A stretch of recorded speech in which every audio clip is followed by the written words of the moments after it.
Reciban todos mi saludo cordial. Soy Alexandra Mulino, profesora de la Universidad Central de Venezuela y de la Universidad Bolivariana de Venezuela. Agradezco infinito a la profesora doctora Rosicar Mata por la invitación que me hace.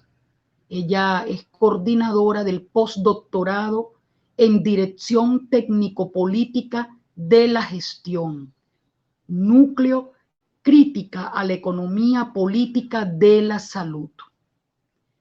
Me siento en verdad complacida en vista de que vamos a debatir en 4 sesiones un asunto medular. Hoy, la distinción entre ciencia y cientificismo.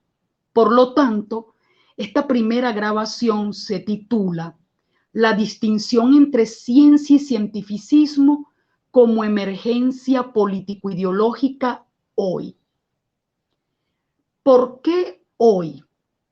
Porque de alguna manera Oscar Bartsaski, maestro, fue el que nos llamó la atención en relación a esta distinción medular.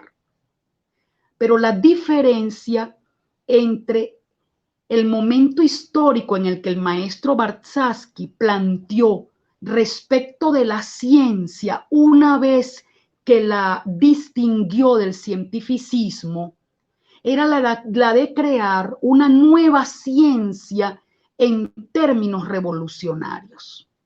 Hoy en día, en pleno siglo XXI, nosotros nos estamos planteando la distinción entre ciencia y cientificismo a fin de recuperar la racionalidad científica en relación al irracionalismo que se ha de alguna manera introyectado en las conciencias de los sujetos sociales o de los actores sociales hoy. Esto es muy importante dejarlo en claro. Repito, Bartsaski diferenció ciencia de cientificismo a fin de crear y de proyectar una nueva ciencia que superara al propio sistema capitalista. Hoy en día tenemos que diferenciar ciencia de cientificismo a fin de recuperar el debate en el marco de la racionalidad científica. Y en esto incluimos al materialismo histórico y dialéctico. Esto es clave tenerlo en consideración. Por lo tanto, ¿ciencia es sinónimo de cientificismo? Pues no, no es sinónimo de cientificismo. El cientificismo es lo que se plantea, como bien lo anoté aquí, la observación pura, el lenguaje observacional neutro y un lenguaje observacional neutro independiente de las teorías. Eso es cientificismo.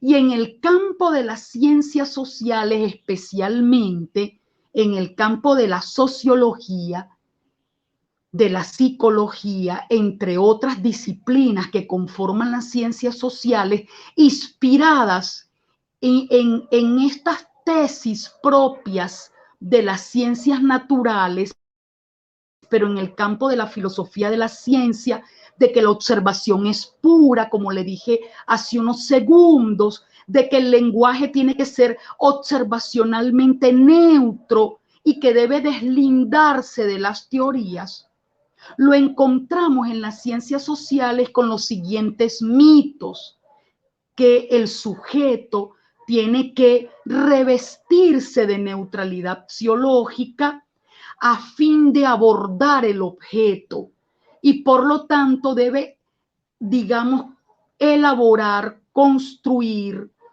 digamos, el propio objeto a través del método. El método diferenciándose, por supuesto, filtrando, mejor dicho, la subjetividad propia del sujeto. Esos son mitos. Eso no es ciencia. Eso es cientificismo. pero en los años 60, 70 del siglo XX, esa cientificidad se oponía a la ciencia, pero siempre dentro del marco de la racionalidad. Pero hoy en día estamos ante una situación diferente. ¿Por qué? Porque en el área hemisférica dominada por Estados Unidos de Norteamérica domina la irracionalidad, domina la subjetividad, domina el psicologismo, domina el relativismo. Y eso es muy peligroso porque sencillamente hay tantas verdades como sujetos. En consecuencia, los neonazis tienen su verdad, los fascistas tienen su verdad, y así otras racionalidades, como por ejemplo la opinión, es decir, el sentido común. ¿Qué significa eso? Que el sentido común, es decir, la opinática, desplazó a la ideología. En el siglo XX encontrábamos el debate en el marco ideológico. La ideología es un discurso complejo. La ideología se oponía a la epistemología. Entonces la ciencia debatía duro con la ideología, con el cientificismo, pero hoy en día estamos desarmados frente a la opinión, frente a la doxa, frente a la subjetividad. Y quiero aquí hacer una aclaratoria. En el campo de la literatura, la subjetividad ha jugado un papel importantísimo, pero en el marco de la ciencia es irracional, porque nos lleva a una deriva peligrosísima que son los solipsismos, bien sea en el terreno de la opinión, como bien sea en el terreno de metodológico, de lo que se denomina el solipsismo metodológico.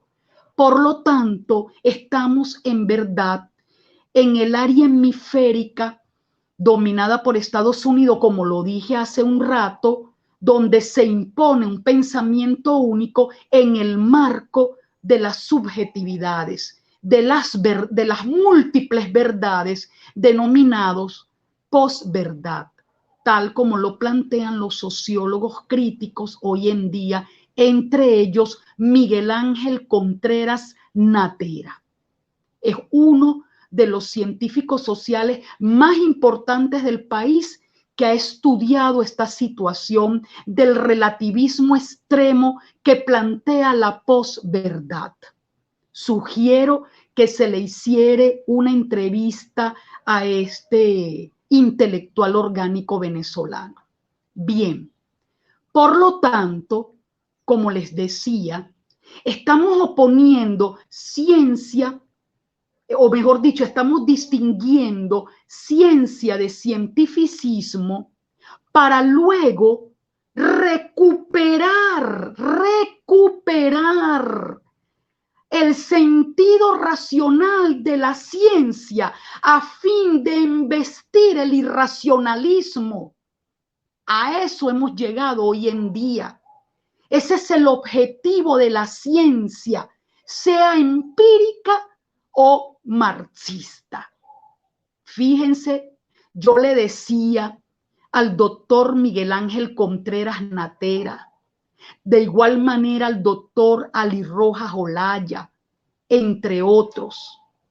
¿Quién me iba a decir modestamente a mi persona que emprendería una cruzada modesta dentro de mis perímetros muy humildes en la recuperación del discurso moderno por la embestida en la que estamos hoy en día sumergidos de la posmodernidad, brazo ideológico del neoliberalismo?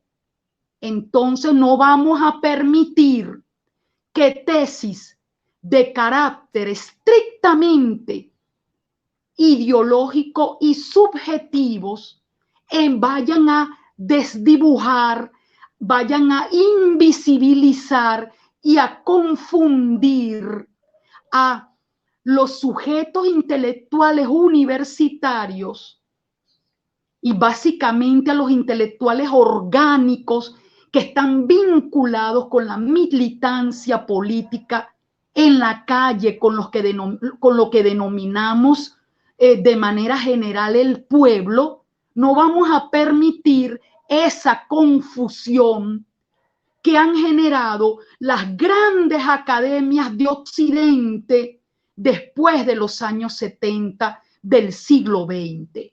¿Y por qué pongo esa delimitación histórica? Porque a partir de los años 70 de ese siglo, del siglo pasado, las formas de acumulación de capital privilegiaron el trabajo muerto sobre el trabajo vivo, como consecuencia de la lucha de clases poderosa entre fracciones de la burguesía a fin de evitar la caída de la tasa de ganancia, que es tendencial siempre, como lo explicó Carlos Marx. Para ello se hicieron grandes inversiones en capital constante, en detrimento del capital variable, es decir, de la clase obrera y de los sectores trabajadores. ¿Qué sucedió con ello? Que el trabajo comenzó a relativizarse, dándole prioridad a la superexplotación de la fuerza de trabajo como consecuencia de estas inversiones, pero muy grandes en capital constante. Bueno, señores, dándole entonces prioridad ¿a qué cosa? Al trabajo muerto, porque la nanotecnología, la ingeniería, la inteligencia artificial, la reingeniería, todos estos procesos que nos han llevado al mundo de la virtualidad, de la inteligencia artificial, han ido desplazando el concepto clásico de trabajo y con ello torpedeando a la clase obrera y trabajadora en general. Esto ha tenido un impacto directo en la racionalidad científico-social y natural, desmereciendo, deslegitimando el propio discurso racional de la ciencia, reivindicando subjetividades, reivindicando a la opinática en contraposición de la ciencia, porque de manera tramposa lo confunden con el cientificismo, incluyendo el propio discurso marxista. Hoy en día tenemos un alumnado y tenemos un grupo de intelectuales orgánicos que definitivamente torpedean, sabotean el discurso de la ciencia, bien sea, como les decía, empirista o marxista. ¿Cuál es la paradoja, si se me permite el término? Que estamos luchando por recuperar el sentido racional del debate. ¿Qué les parece? En los años 60-70 del siglo XX se intentaba elaborar y reelaborar un discurso científico que superara el capitalismo. Hoy en día, perdonen lo reiterada, pero es angustiante esto que digo, estamos luchando por reubicar el discurso en el marco de la racionalidad de la ciencia perdida ante esta embestida posmoderna, porque no tiene otro término, ante esta embestida posmoderna. Por lo tanto, Dicho esto, diferenciado ciencia de cientificismo, y aún no he tocado el ámbito marxista, sino que estoy recuperando el sentido de la ciencia propiamente empírica, es decir, la ciencia no tiene nada que ver con la observación neutra. La ciencia no tiene nada que ver con el lenguaje observacional neutro. La ciencia no tiene nada que ver con el hecho de vincular el discurso de la ciencia con la propia producción teórico-práctica. La ciencia no tiene nada que ver con el hecho de que hay un dominio de la disciplina, un dominio disciplinar en contra del diálogo en la ciencia. Eso no tiene nada que ver, la ciencia no es eso. La ciencia no es la separación sujeto-objeto. La ciencia no tiene nada que ver con que hay un sujeto que construye el objeto. La ciencia no tiene nada que ver con un método científico en el marco de protocolos de observación rígido a fin de que uno, como investigador social o natural, pueda adentrarse en el marco, pueda adentrarse en el campo, bien sea en el campo de las ciencias naturales o sociales. La ciencia no tiene nada que ver con esos mitos reforzados por los posmodernos. Antes, por la ideología cientificista, hoy en día, por la irracionalidad posmoderna. Otro detalle, la ciencia no tiene nada que ver con el desarrollismo. Eso, la ciencia no tiene nada que ver con eso. Eso es ideología. Pero prácticamente se ataca el marxismo por esa vía de que el marxismo es colonial e impulsa el desarrollismo. Eso no tiene nada que ver con el marxismo, que tiene que ver el corpus teórico, epistemológico y lógico, y por ende sus consecuencias ético-políticas e ideológicas con el colonialismo. ¿Qué tiene que ver eso? Eso es degradarlo en términos de científico. Eso es pisotear su racionalidad, su lógica teórico-epistemológica. Y eso lo discutiremos a lo largo de las sesiones, que son 4. Es decir, nos faltarían 3, si ustedes me lo permiten, por supuesto, desde este modesto espacio, desde mi modesto espacio. Ahora bien, la segunda pregunta de esta modestísima disertación es la siguiente. Una vez distinguida ciencia de cientificismo, a fin de recuperar su espacio racional, no para crear nada nuevo, sino para recuperar el debate en un marco racional, hay una pregunta clave que me formulo y que les formulo a ustedes, distinguidos postdoctorandos. ¿Cuál es la importancia político-ideológica de esta distinción hoy? ¿Por qué tanta angustia, tanta necesidad de distinguir? De alguna manera ya me he respondido. 1, recuperar el espacio racional del debate. Y 2, torpedear, embestir el irracionalismo posmoderno, revestido de cientificidad. Y ni siquiera eso, porque ni siquiera aspiran a eso, sino sencillamente aspiran a relativizarlo todo. Que hay tantas verdades como puntos de vista. Como decía el gran maestro ya fallecido Ezra Heyman, un antimarxista convencido, pero un defensor de la racionalidad de la ciencia, como bien nos dijo hace muchos años. Señores, si fuere así, entonces el que hayan, bombardeado Hiroshima y Nagasaki es tan racional como cualquier acción política, porque como es relativo y hay tantos puntos de vista como verdades, entonces sencillamente el debate racional no tiene sentido. Esto es muy peligroso porque el sentido común es prepotente.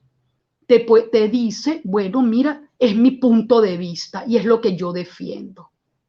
Entonces, ¿qué debemos recuperar? O mejor dicho, antes de pasar a ese punto, hay otro asunto que es necesario también, digamos, poner en el tapete. El empirismo ingenuo y la opinática, armas del capitalismo global y del pensamiento único. La ciencia es empírica. Claro, la ciencia es empírica y materialista. De eso no hay duda. Si no, estaríamos en el terreno de la metafísica. Pero ¿de qué trata el empirismo ingenuo? En términos burdos, con el debido respeto a la filosofía de la ciencia y a la metodología de la ciencia, en términos muy burdos, el empirismo ingenuo trata de lo fenoménico, es decir, de lo que es. El ser es lo que es. Y ni siquiera eso, porque detrás de esta expresión hay toda una elaboración filosófica, sino en términos de la verdad por correspondencia. Es decir, lo que observo empíricamente es. Extremar esto significa que todo aquello que yo veo es verdad. Entonces repito lo que hace unos segundos expliqué. Hay tantas verdades como puntos de vista, pero aún hay algo peor que esto, que lo manejan aquellos compañeros que trabajan a fondo el tema de la posverdad. Hay algo mucho peor y mucho más peligroso que esto. Si bien el empirismo ingenuo es un arma contrarrevolucionaria, siempre dentro del marco del socialismo, por supuesto, contrarrevolucionaria en contra del socialismo, en contra de toda práctica crítica, inclusive dentro del marco capitalista. Un ejemplo, hay muchos ecologistas asesinados que no apostaron por el socialismo, pero eran críticos dentro del marco del capitalismo y fueron asesinados. Yo ni siquiera estoy hablando del problema del empirismo ingenuo montado sobre un concepto que es el de hecho. No, ni siquiera eso. Ahora hay algo peor, La opinática inclusive desplazado al empirismo ingenuo. Si bien, como les decía, el empirismo ingenuo es un arma contrarrevolucionaria, un arma que torpedea todo proceso crítico revolucionario en contra del status quo, la opinática ha desplazado lo fenoménico porque le ha dado prioridad a la subjetividad del punto de vista. Es decir, las redes sociales han potenciado esta subjetividad. Por lo tanto, si soy anticomunista, porque los medios de comunicación de masas se han encargado de impulsar las falsas noticias, yo puedo muy bien en Rusia, en el caso que se vive hoy en día entre Ucrania y Rusia, bueno, decirle a unas señoras embarazadas que posen para mí como periodista, digamos que como periodista de alguna cadena hegemónica. O sencillamente tomo unas fotos de algunas señoras embarazadas, que ya eso sucedió. Y digo que Rusia bombardeó una maternidad, que ya eso sucedió. Eso fue una gran falsa noticia, un fake news, que una de las embarazadas desmintió públicamente a posteriori. Y así podemos sencillamente construir relatos y potencio la subjetividad. Hoy en día, hay tantos puntos de vista en contra del discurso revolucionario que inclusive cuesta en términos pedagógico-didácticos, en el marco de un discurso racional, convencer a los estudiantes de que Estados Unidos no es el portador de un discurso democrático, ni siquiera democrático burgués, pues, sino que es el portador de un discurso irracional en el marco del pensamiento único. No te creen porque ya no hay un culto al libro, ya no hay un culto a la escritura científica dentro de la racionalidad de la ciencia. No estoy hablando del marxismo, sino que hay un culto a la subjetividad que me ofrece el punto de vista de la opinión. Bueno, hoy en día todos tienen razón. Todos tienen razón. Todos tienen su propia verdad. Y díganselo a los maestros y a las maestras que tienen que lidiar con padres y representantes prepotentes que pretenden desplazar el saber pedagógico por sus intereses subjetivos familiares, porque no lo consideran, como decía Luis Althusser, un aparato ideológico del Estado. Señores postdoctorandos, ustedes se dirán, en el marco de este postdoctorado de la salud, en el marco de la salud, de la racionalidad, de la salud colectiva.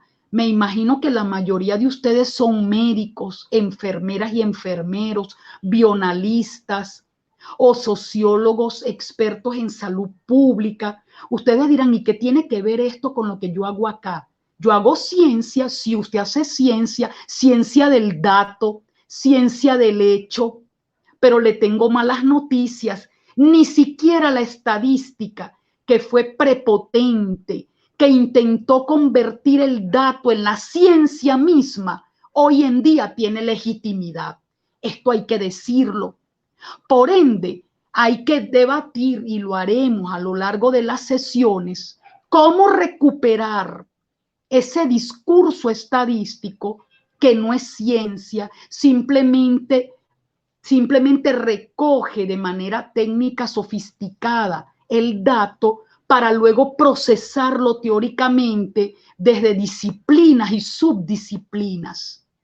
Hoy ni siquiera usted, señores científicos naturales y sociales, ni siquiera hoy estamos frente a esa realidad, porque la verdad es inherente a la subjetividad, a la opinática. Por lo tanto, perdonen lo reiterada, lo repetitiva de mis términos, pero lo hago exprofeso. Hay que reubicar el debate en el marco de la racionalidad científica. Es necesario retomar el problema de la verdad. La verdad no es inherente al dato, ni es inherente a la subjetividad.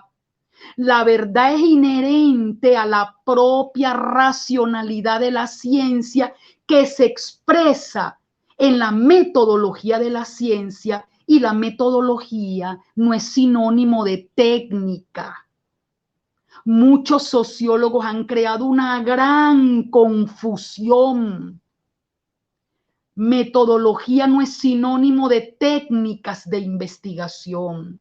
Por ende, vamos a trabajar con mucho cuidado en las próximas sesiones, ya una vez recuperado el discurso de la racionalidad de la ciencia, vamos a debatir en el marco de la metodología de la ciencia de la mano de Imre Lakatos, Kuhn, Feyerabend, Popper y otros, inclusive también tomando en consideración al positivismo lógico, a quien por supuesto no vamos a celebrar, pero sí tenemos que explicar de qué trató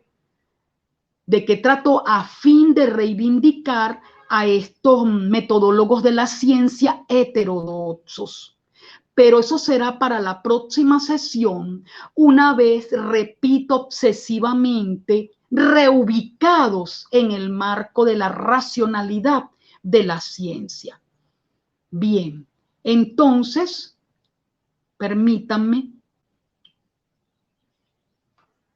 reivindicar a las ciencias sociales hoy el necesario debate disciplinar y transdisciplinar a fin de embestir el irracionalismo. Bien, fíjense, reivindicar a las ciencias sociales hoy significa, compañeros, como yo les había dicho, estudiar en el contexto, digamos, de justificación, en lo que se denomina la historia interna, la problemática lógico-epistemológica en la construcción de estos saberes teóricos. Me explico. Las ciencias sociales tienen una manera de abordar el hecho social, de abordar, digamos, de abordar el discurso propiamente teórico, pero también las ciencias naturales lo hacen. Por lo tanto, es importante diferenciar disciplina de transdisciplinariedad, porque eso está dentro del marco de la ciencia. No es que la ciencia es disciplinar y se separa y por ende no permite la transdisciplinariedad. No, si hay un diálogo en la ciencia. Por lo tanto, decir que reivindicar a las ciencias sociales significa superar la disciplinariedad es otro error, es otro error. La disciplina es necesaria. Es necesario reivindicar a las disciplinas, digamos, no marxistas, la sociología, la antropología, a la pedagogía, y luego a posteriori comprender cómo su núcleo firme, lógico, teórico y epistemológico sí permite el diálogo con otras disciplinas como saberes racionales. Y también es falso que las ciencias sociales torpedean y evitan el diálogo de saberes. Simplemente que en el campo de la ontología social compleja, los saberes se encuentran en otra dimensión de la realidad como totalidad histórica. No es que la ciencia se burle de los saberes, que aplasta los saberes. Por lo tanto, el propio Feyerabend dice: no creo en la distinción ciencia y pseudociencia. No creo en la distinción entre el contexto de justificación y el contexto de descubrimiento. Entonces, Feyerabend habla del pluralismo teórico. Eso es muy importante tomarlo en cuenta. Otros hablan de un asunto importante que no recuerdo ahora, que lo nombra Kuhn, los paradigmas. Por ejemplo, hay una manera de abordar el hecho científico, la práctica científica desde los paradigmas kuhnianos, otros desde el pluralismo teórico de Feyerabend o desde los programas de investigación científica de Lakatos. Ustedes me podrán decir a mí, profesora Mulino, y eso no es relativismo, profesora Mulino, y eso no es pragmatismo. Entonces, ¿qué está diciendo usted? Tienen razón, porque hay algo importante que debo reivindicar. Sí, cómo no, Feyerabend discutió fuertemente con Lakatos para no separar el contexto de descubrimiento del contexto de justificación, que es estrictamente lógico y teórico epistemológico. Pero, ¿cómo saber cuál constructo teórico es mucho más verdadero que otro? Siempre, como decía Feyerabend, en el marco del mundo empírico. No puede ser de otra. Es decir, aquella construcción teórica que tiene mayor capacidad predictiva y por lo tanto heurística. Heurística y predictiva. De eso hablaremos a fondo en la próxima sesión. Pero, ¿cuál es más verdadera? A la que yo considero. A mí no me interesa si la tuya, perdonen la expresión coloquial de mi parte, tiene mayor capacidad predictiva y heurística, pero como reivindico la opinión, sencillamente será tu verdad, pero no es mi verdad. Eso no puede darse en el marco de la ciencia. Y eso es lo que hay que recuperar en la ciencia, que el dato no te da, el dato per se no te puede decir si tu marco metodológico es mucho más verdadero que otro. No, el dato es parte de la reconstrucción racional que se plantea la metodología que ese grupo de científicos o del investigador social que pretendan, pues, por convención usar. Ahora, en el propio terreno se tiene que medir con otros corpus teóricos a fin de, digamos, de comprender cuál tiene mayor capacidad heurística y predictiva. Eso no ha pasado de moda, eso no tiene nada que ver con colonialismo ni con neocolonialismo, no señor, no tiene nada que ver, no tiene absolutamente nada que ver, porque tú no le puedes oponer a esta racionalidad tesis ideológica, tesis ideológica. La prepotencia de la ciencia en relación a los saberes no es de la ciencia, es del cientificismo, inherente al capitalismo. Inherente al capitalismo. Cuando un corpus teórico, por ejemplo, su consecuencia ético-política e ideológica, menosprecia el saber popular, el saber indígena o el saber afrocaribe, eso no lo hace la ciencia, eso lo hace el cientificismo. El cientificismo es muy prepotente, parte de protocolos de observación donde el otro queda cosificado y no tiene ningún sentido su punto de vista.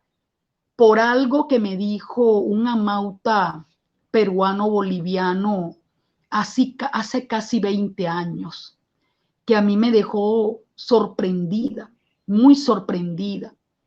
Ese amauta Illapa, quien vive en Bolivia, me dijo a mí personalmente, por esos lares, me dijo, tú te adentras a estas tierras con una serie de documentos, libretas, lápices, grabadora. ¿A ti te gustaría que yo me adentrara en tu estar, es decir, en mi espacio vital, con grabadoras, lápices, cuadernos y demás subterfugios de tu protocolo de observación? Porque este amauta es muy culto, es médico.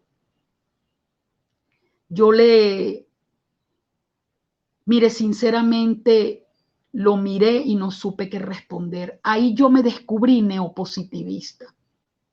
Y eso que fui con pretensiones críticas y dentro del dispositivo marxista.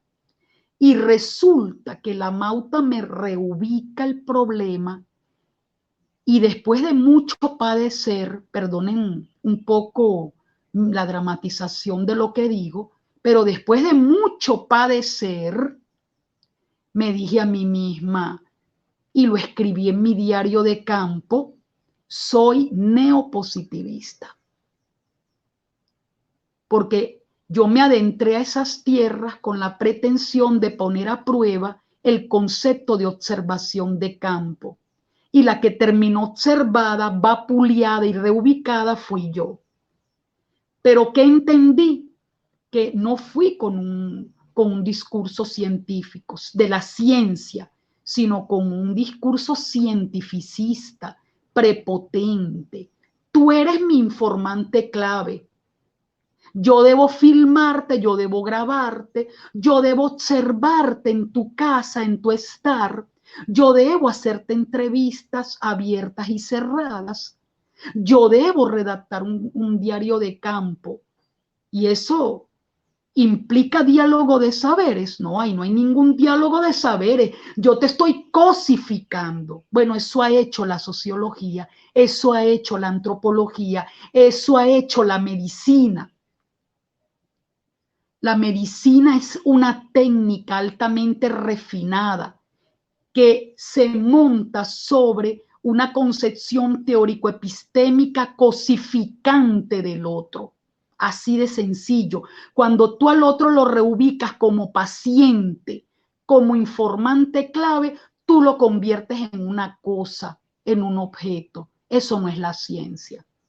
Eso es cientificismo.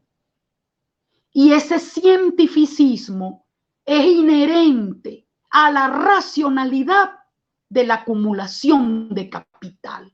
Entonces, ¿cuál es la verdad? ¿Cuál es el discurso verdadero? Ahí sí entramos en el terreno de la irracionalidad, porque entonces los neonazis dicen que la verdad la tienen ellos, los fascistas dicen que la verdad la tienen ellos, los indígenas en sus múltiples cosmovisiones también dicen que las verdades, que sus múltiples verdades son las que deben imponerse, y así los afrocaribes, así los medios de comunicación de masas, ahora con el poder mediático en las redes sociales, creando puras falsas noticias, etcétera. Les pregunto, postdoctorando, ¿dónde les quedó el dato a ustedes? ¿Dónde está la ciencia? Mire, ni siquiera eso, ni siquiera hay cientificismo, ni siquiera estamos en el marco de la ideología, sino de la irracionalidad. Para no cansarlos más, para no agotarlos más, me pregunto, ¿qué debemos hacer? Bueno, en la próxima sesión ya adentrarnos no en el discurso ideológico, sino propiamente teórico-epistemológico de la ciencia no marxista, con Popper, Lakatos, Kuhn y Feyerabend, para desmontar a la concepción heredada denominada positivismo lógico, que dominó y fue hegemónico en su momento histórico. Por último, hay un último punto clave: el justo lugar de las investigaciones de Carlos Marx y de los marxistas en la historia. Esto es muy importante. Esto lo vamos a trabajar después de la segunda sesión, entre la tercera y la cuarta sesión. Pero vamos a adelantar algo. Hoy en día, los posmodernos oponen tesis ideológicas, ya no opináticas, sino ideológicas, al propio marxismo. El marxismo es un discurso colonial. El marxismo es sinónimo de desarrollismo, impulsa la destrucción de la naturaleza, por lo tanto opone naturaleza-hombre, lo separa, lo torna en un dualismo. Eso también es falso.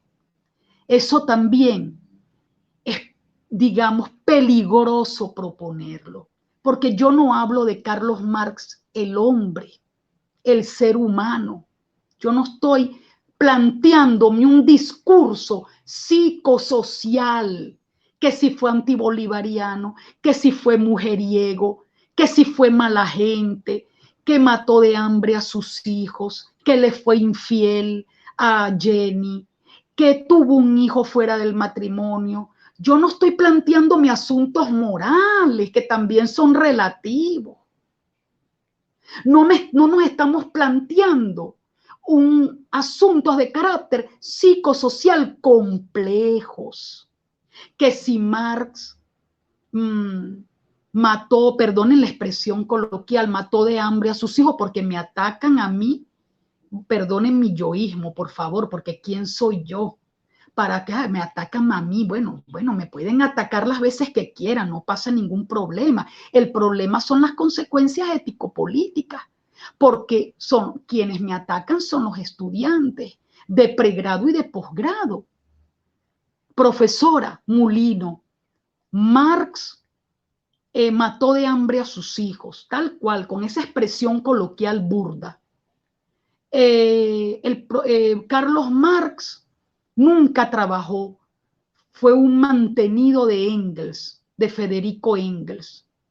Carlos Marx, inclusive una psicóloga social de una universidad prestigiosa,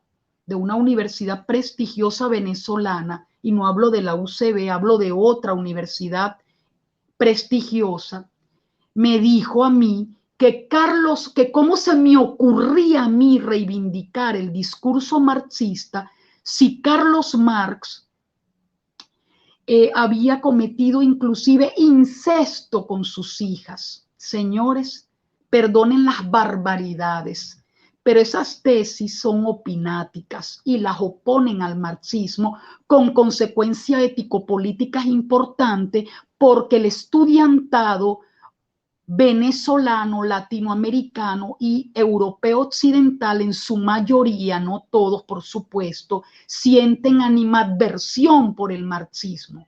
Por un lado, la posmodernidad opuso discurso, es decir, opone discurso, o mejor dicho, contrarresta el marxismo desde tesis opináticas como las que ya he dicho, y dispensen lo vulgar de las mismas y lo relativo de las mismas.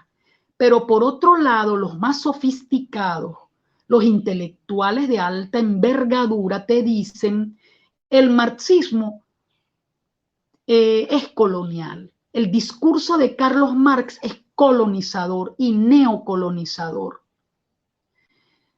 Bueno, esas son tesis ideológicas.